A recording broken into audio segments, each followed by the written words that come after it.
eyali yeegwanyiza entebe y'omubaka wa Parliament owa Isinjiro North James Nkizimagara bwe battunka ne Bright Lwamirama abukeereza nkokola ne yeesiba enjegere ku mulyango oguyingira ku kitebe ky'ekitongole eky'ebigezo mu ggwanga ekya UNEB ng'ayagala addizibwe empapula ze ez'obuyigirize kubanga nti yafunye amawulire nti gwavuganya naye Bright Lwamirama azikozesa. The Honorable Minister Bright Lwamirama is using them. I was disqualified from the race. Obula mangu ddala poliisi etuuse mu kifo kino okulaba ogubadde kyokka ono tebimukanze. Mu kwogerako naye annyonnyodde nti agezezaako okwekubira enduulu mu buli woofiisi y'abantu abavunaanyizibwa wabula tayambiddwa. Nenzulukira mu kooti nenfuna order ya kooti naye order ya kooti nayo tebagirespectinga.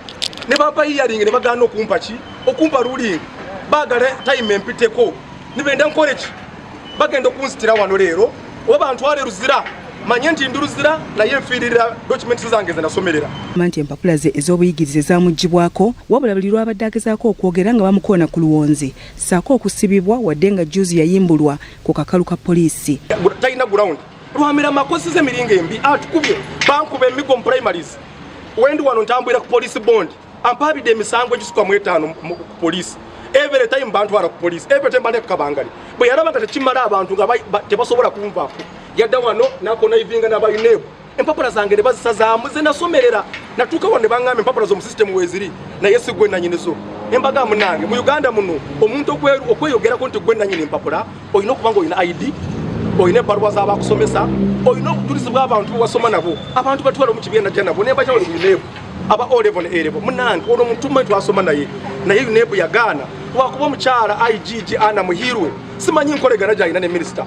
Tugezezzaako okwogera n'omwogezi w'ekitongole kya UNEB Jennifer Kalule Musamba wabula n'ategeeza nti ensonga eno tasobola kugyogerako.